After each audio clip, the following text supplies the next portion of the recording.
வணக்கம் உறவுகளே, குற்றால அருவி சேனலுக்கு வருகை தந்த அனைத்து நல்வுள்ளங்களுக்கும் என் மனமார்ந்த நன்றிகள். இன்றைக்கி நம்ம சேனலில் குக்கு வித் கோமாளி ஷோவில் அஸ்வின் பண்ணின பன்னீர் நெஸ்ட் எப்படி செய்கிறதுன்னு தான் பார்க்க போகிறோம். இது ரொம்பவே சூப்பரான ஸ்நாக்ஸு. இது செய்கிறதுக்கு என்னென்ன பொருட்கள் தேவைன்னு பார்க்கலாம். ஒரு பல்லாரி வெங்காயம் குட்டி குட்டியாக கட் பண்ணி வச்சுருக்கேன். 100 கிராம் பன்னீர் துருவி வச்சுருக்கேன். 2 உருளைக்கிழங்கு வேக வச்சு வச்சுருக்கிறேன். கொஞ்சமாக சேமியா எடுத்து வச்சுருக்கிறேன். 1 டேபிள் ஸ்பூன் கார்ன்ஃப்ளவர் எடுத்து வச்சுருக்கிறேன். ஃபஸ்ட்டு நம்ம உருளைக்கிழங்கை தோல் உரிச்சிட்டு நல்லா துருவி எடுத்துக்கலாம். உருளைக்கிழங்கை நல்லா மேஷ் பண்ணி கூட சேர்க்கலாம். நம்மளுக்கு எந்த கட்டியும் இருக்கக்கூடாது, அதனால் துருவி சேர்த்துக்கிட்டோம்னா நல்லது. இந்த அளவுக்கு நல்லா துருவி எடுத்தாச்சு. இப்போது நம்ம எடுத்து வச்சுருக்கிற பன்னீரில் 3/4 பன்னீரை இந்த உருளைக்கிழங்கோடு சேர்த்துக்கலாம். 1/4 பன்னீர் நம்மளை எக்ஸ் செய்கிறதுக்கு யூஸ் ஆகும், அதனால் அதை தனியாக வச்சுக்கலாம். அடுத்து நம்ம கட் பண்ணி வச்சுருக்க வெங்காயம் சேர்த்துக்கலாம். 1 டீஸ்பூன் சில்லி ஃப்ளேக்ஸ் சேர்த்துக்கிறேன். 1 டீஸ்பூன் ஆரிகானோ சேர்த்துக்கிறேன். தேவையான அளவு உப்பு சேர்த்துக்கிறேன். 1 டீஸ்பூன் கசூரி மேத்தி சேர்த்துக்கிறேன். இப்போ இது எல்லாத்தையும் சேர்த்து நல்லா மிக்ஸ் பண்ணிக்கலாம். ஒரு 1/2 டீஸ்பூன் கரம் மசாலா தூள் சேர்த்துக்கிறேன். மசாலா பொருட்கள்லாம் சேர்த்ததுக்கப்புறம் பன்னீர் உருளைக்கிழங்கோட எல்லாமே நல்லா மிக்ஸ் ஆகணும். நல்லா அழுத்தம் கொடுத்து நல்லா கலந்து எடுத்துக்கணும். அவ்வளோதான். நம்ம இப்போ நெஸ்ட் பண்ண ஆரம்பிச்சிடலாம். கொஞ்சமாக ஒரு சின்ன பால் சைஸுக்கு இந்த பன்னீர் பொட்டேட்டோ பாலை எடுத்துக்கணும். அதை நல்லா கட்லெட் மாதிரி ஃபஸ்ட்டு தட்டிக்கணும். அதுக்கப்புறம் ஓரங்களில் மட்டும் இப்படி லைட்டாக தூக்கி விடணும். ஒரு நெஸ்ட் ஃபீல் நம்மளுக்கு கிடைக்கணும், அதுக்காக தான்.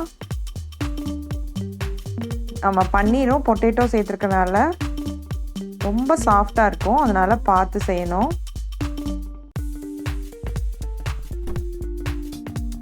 இந்த மாதிரி எல்லா ஓரத்தையும் இப்படி மடித்து விட்டோம்னா நம்மளுக்கு ஒரு நெஸ்ட் மாதிரி கிடச்சிரும். அவ்வளோதான். இதே மாதிரி எல்லாத்தையும் நம்ம ரெடி பண்ணி வச்சுக்கலாம்.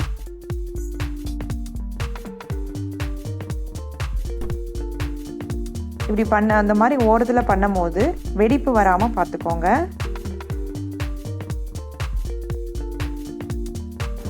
இதே மாதிரி நம்ம எல்லாத்தையும் பண்ணி எடுத்துக்கலாம். அவ்வளோதான், நம்மளோட நெஸ்ட் எல்லாம் ரெடி ஆயிடுச்சு. இப்போ எக்ஸ் பண்ணிக்கலாம்.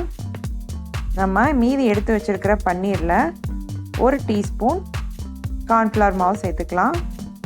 கொஞ்சமாக உப்பு சேர்த்துக்கலாம். 1 பிஞ்சு மிளகாத்தூள் சேர்த்துக்கலாம். இப்போ இது எல்லாத்தையும் சேர்த்து நல்லா மிக்ஸ் பண்ணிக்கலாம். இப்போ ஒரு குட்டி குட்டி பால் மாதிரி பிடிச்சி வச்சுக்கலாம். இந்த பன்னீர் பால்ஸ் தான் நம்ம நெஸ்ட்டில் எக்கு மாதிரி வைக்க போகிறோம். இதை குட்டி குட்டியாக ரவுண்ட் ஷேப்லேயும் பிடிச்சிக்கலாம். அப்படி இல்லைன்னா இந்த மாதிரி ஓவல் ஷேப்பில் எக் மாதிரியும் ரெடி பண்ணிக்கலாம். இதே மாதிரி எல்லா நெஸ்ட்டுக்கும் 2 எக்கு வைக்கிற மாதிரி ரெடி பண்ணிக்கலாம். இப்போது நம்ம எடுத்து வச்சுருக்கிற கார்ன்ஃப்ளவரில் கொஞ்சமாக தண்ணி சேர்த்து அதை நல்லா பேஸ்ட் பண்ணிக்கலாம். நம்ம பண்ணி வச்சுருக்க நெஸ்ட்டை கார்ன்ஃப்ளவரில் நல்லா டிப் பண்ணிவிட்டு அந்த சேமியாவில் வச்சு சேமியா நல்லா எல்லா பக்கமும் படுற மாதிரி ரெடி பண்ணிக்கணும். இது ரொம்ப சாஃப்டாக இருக்கும், அதனால் பார்த்து ஹேண்டில் பண்ணணும். பாருங்கள், இப்போ நம்மளுக்கு ஒரு நெஸ்ட் கிடச்சிருச்சு. இதே மாதிரி எல்லாத்தையும் பண்ணி எடுத்துக்கலாம். சேமியா நான் ரொம்ப குட்டி குட்டியாக உடச்சிக்கிட்டேன். நீங்கள் கொஞ்சம் பெருசாக உடச்சிக்கிட்டிங்கன்னா நல்ல நெஸ்ட் ஃபீல் கிடைக்கும். இப்போ பொரிக்கிறதுக்கு ரெண்டுமே ரெடியாக இருக்குது. ஃபஸ்ட்டு நம்ம பன்னீர் பால்ஸு, அதாவது எக்ஸை பொரிச்சு எடுத்துக்கலாம். இது போட்ட உடனே நம்ம எண்ணெயிலேருந்து எடுத்துடணும். கலர்லாம் சேஞ்ச் ஆக வேண்டாம். ஜஸ்ட்டு போட்டு ஒரு 3 செகண்ட் உள்ளே இருந்தால் போதும். அதை அப்படியே நம்ம வெளியே எடுத்துடலாம். இந்த மாதிரி இதே மாதிரி இப்போ எல்லா பால்ஸையும் பொரிச்சு எடுத்துக்கலாம். நெக்ஸ்ட்டு நம்ம நெஸ்ட்டை ஒன்றா பொரிச்சு எடுத்துக்கலாம். 2 பக்கமும் நல்லா திருப்பி விட்டு நல்லா ஒரு கோல்டன் ப்ரௌன் வர வரைக்கும் பொரிச்சு எடுத்துக்கலாம். இது சாப்பிட்றதுக்கு ரொம்பவே கிறிஸ்பியாக சூப்பராக இருக்கும். அவ்வளோதான், நம்மளோட சூப்பரான பன்னீர் நெஸ்ட் ரெடி ஆயிடுச்சு. இந்த சூப்பரான பன்னீர் நெஸ்ட்டை நீங்களும் கண்டிப்பாக செஞ்சு பாருங்கள். இந்த வீடியோ உங்களுக்கு பிடிச்சிருந்ததுன்னா லைக் பண்ணுங்கள், ஷேர் பண்ணுங்கள், சப்ஸ்கிரைப் பண்ணுங்கள். நன்றி, வணக்கம்.